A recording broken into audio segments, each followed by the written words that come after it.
Today on 4x Trail, I'm going to show you guys how you can easily make a folding camp table like this for the back of your Jeep.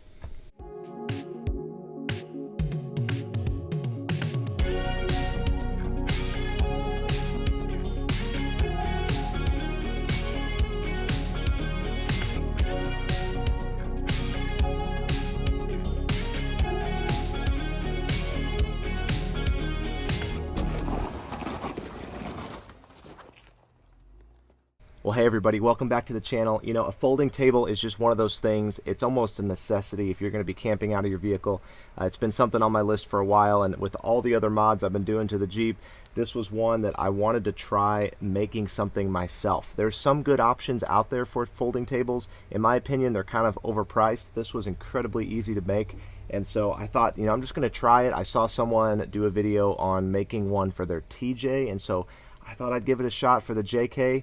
A little different design that I went with, and I think you'll find it interesting and maybe something you want to try for your Jeep. I'm going to walk you through what you'll need for this. It's a really simple process and show you the step-by-step process that I took. And then at the end of the video, I'm going to show you guys 3 go-to camping items you might find interesting. Well, first things first, you'll need a piece of plywood or a similar material. I just used a scrap that I had in the garage, some shallow self-tapping screws, and then some shallow wood screws. That's to attach the hinge to the plywood and then into the rear gate of your vehicle. And then for a hinge, I use this piano hinge from Home Depot. I'll have to cut this one down to size. You could also use 2 smaller hinges if you prefer. A round base magnet, some paracord, and some spare stain you've got lying around the garage. That's pretty much it. As far as tools for this job, you'll just need something to cut the plywood with, something to sand down the plywood with, and then my third little Dremel there is for cutting down the piano hinge to the right width. And then a screwdriver and a drill. Cordless drill is a little easier. Mine was dead, so I used a corded, a level, masking tape, Sharpie, and measuring tape. And then, of course, some basic safety gear is always important. Also, a razor blade and a lighter are helpful when you're cutting the paracord. Alright, let's jump in.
I picked up a little can of this darker tinted stain, Kona color, and did a second coat, and I'm much happier with the darker color. It matches the interior of my Jeep a little better.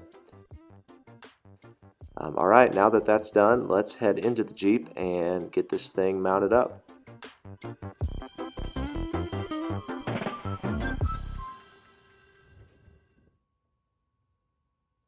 Well, after another dry fitting, I went ahead and marked where the edge of the hinge needs to be mounted.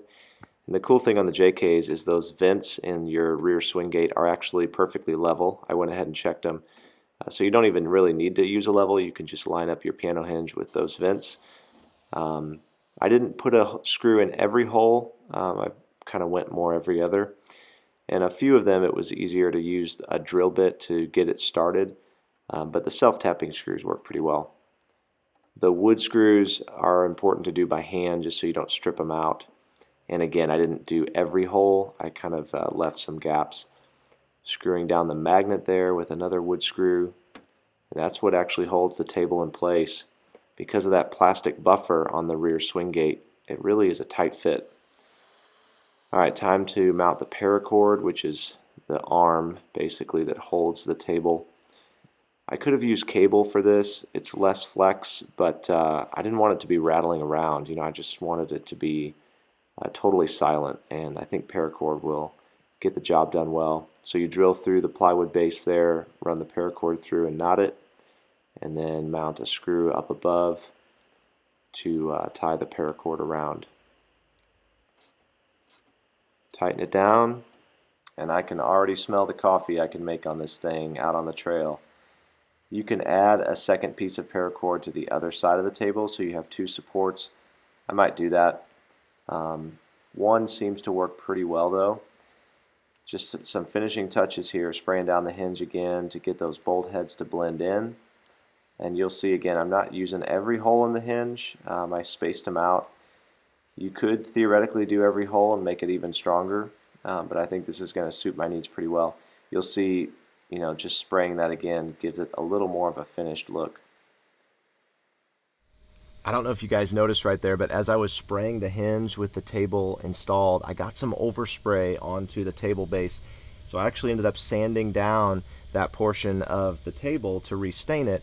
But as I was sanding, it created this really cool patinaed look that I actually liked better than the finished stained look. So I actually sanded down the entire table to create this sort of worn in look. I actually really like it. It's one of those accidents that you end up liking better later. So something interesting to think about if you wanted to do the same for yours. And there you have it, guys. Easy, inexpensive, and actually really fun to make. I enjoyed making this little DIY camp table.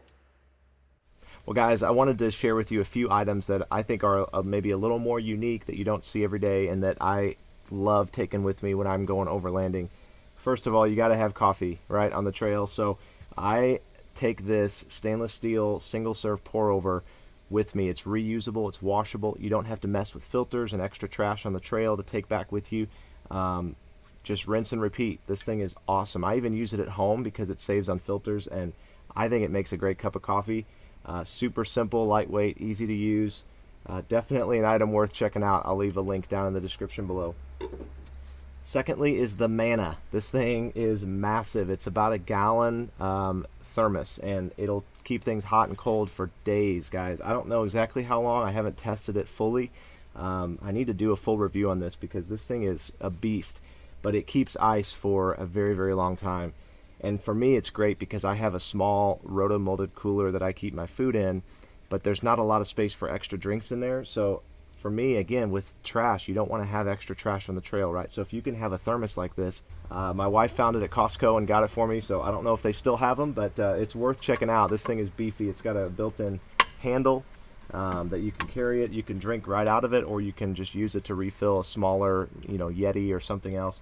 It's got these flat rings on the side, which are great for anchoring it down to your top of your cooler or whatever. Just a cool design, a cool deal. Last is my Grand Trunk parachute material hammock.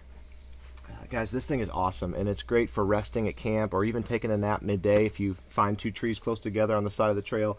Just throw this thing up. It's durable, lightweight, great way to relax at camp, read a book, just enjoy the sounds of, you know, nature around you. This thing is pretty awesome. I'll leave a link for as much of this as I can down below for you to check out. Well guys, that wraps up the video. If you liked this or found it interesting, give it a thumbs up, share it with someone, and I'll leave a few links down below for some of the products I featured in this video. Those are great ways to support the channel. And guys, don't forget to subscribe because we've got an upcoming trip out west we're planning. I'm going to be testing out this table in real world situations here soon, and so just make sure you're subscribed, guys. There's tons of great content coming up. I can't wait to share with you. I'll see you soon.